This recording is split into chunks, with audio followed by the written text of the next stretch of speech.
Hey guys, welcome back to the channel. In this tech tutorial video, we're going to show you how you can customize the table border in your tables and sheets on LibreOffice Calculator in 2026.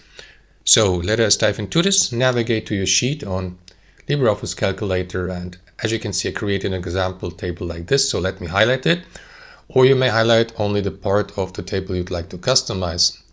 For example, a specific cell, a row, or a set of rows and columns. I'm going to mark the entire table. So here at the top, you will see these options. For example, the borders. If you click into the drop-down menu, you will see these options like no borders. That is going to remove the table border. So let me undo this and choose another option. Like, for example, you can go with top and bottom borders or outer borders and all inner lines like this.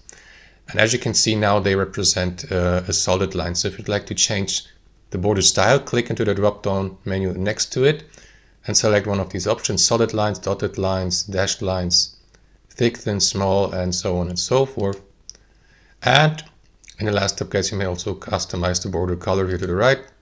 We switch from standard black to, let's say, indigo, and it would look like this. And of course, you can apply this also to a specific cell. So if I click, for example, into this part of the table and select a different color, it would look like this. And also, let's say, let's take a solid line and it would look like that.